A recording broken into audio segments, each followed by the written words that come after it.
Bible ఉన్న వాళ్ళందరూ కూడా గమనించండి, వాక్యాన్ని శ్రద్ధగా ఆలకించండి. 10వ వచనాన్ని చదివితే యిర్మీయా ప్రవక్త యొక్క పరిస్థితి ఎలా ఉంది? వారు దుర్మార్గుడని మీరు చాటించిన ఎడల, మీరు అతన్ని దుర్మార్గుడని మీరు చాటి చెప్పగలిగితే మేము కూడా చాటిస్తాం. నీవు ఒక్క మాట యిర్మీయా దుర్మార్గుడని చెప్పండి చాలు, ఇక షేర్ చేస్తాం.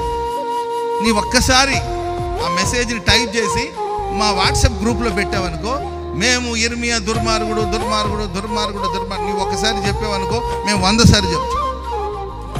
టైప్ చేసి మాకు సెండ్ చేయండి బ్రో, మేమందరికీ ప్రచారం చేస్తాం. ప్రియులారా, యిర్మీయా చుట్టూ ఉన్న వాతావరణం చూడండి. ఒకవైపున భయము భయము భయము, మరోవైపున దుర్మార్గుడని చాటి చెప్పాలి అని ఒక గుంపు పోగై.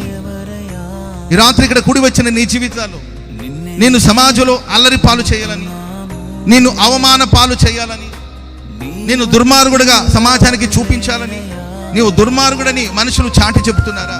నీ కుటుంబాన్ని ఒక దుర్మార్గమైన కుటుంబాన్ని సమాజానికి చాటి చెప్పడానికి, అన్ని జనుల మధ్యలో నిన్ను అల్లరి పాలు చేయాలని ఒక గుంపు బయలుదేరి నిన్ను అవమానానికి గురి చేయాలని ప్రయత్నం